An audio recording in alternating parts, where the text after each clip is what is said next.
Sometimes I just want to have a chocolatey treat, don't you? Today I'm showing you something that's so easy, it's almost not even a recipe. It's chocolate cherry clusters, and the base of these crunchy delights, corn flakes.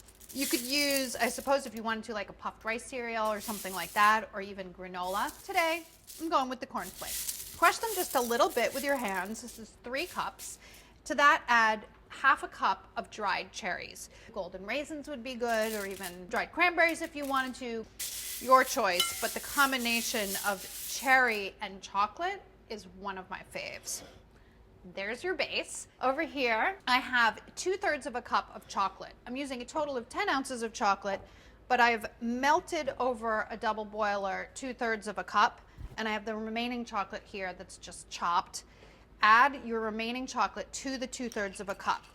And what you're doing here is you're sort of simulating tempering, which is what makes chocolate so nice and shiny on professional candies and things like that, by melting some of the chocolate and getting it hot and then cooling it down with the remaining chocolate. Generally speaking, this works pretty well. It's not perfect all the time, but it's a lot faster and easier than classic tempering.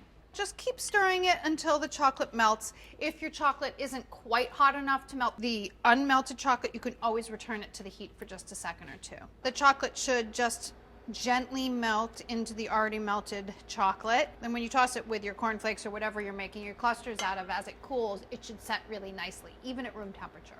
This looks good, so now you can just combine everything. Add your chocolate to your cornflake mixture. This is hard, huh? Once in a while I like doing stuff like this. It's just fun. It's yummy. Kids can help with this. It's win-win, win-win-win. Stir everything together.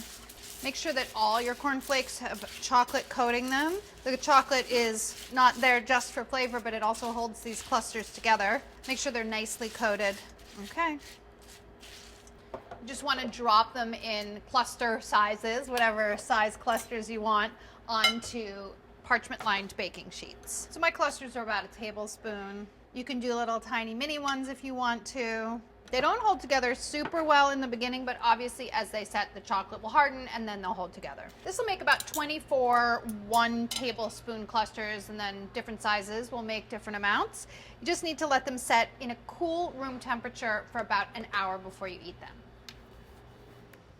They're set, they lift off, they have formed clusters. I'm not gonna lie, I was a little nervous for a sec, even though I knew it was gonna work. Little hints of brightness from the cherries. Crunchy, chocolate-coated fun. These are so easy, so delicious, you're gonna love them. They're the perfect little treat.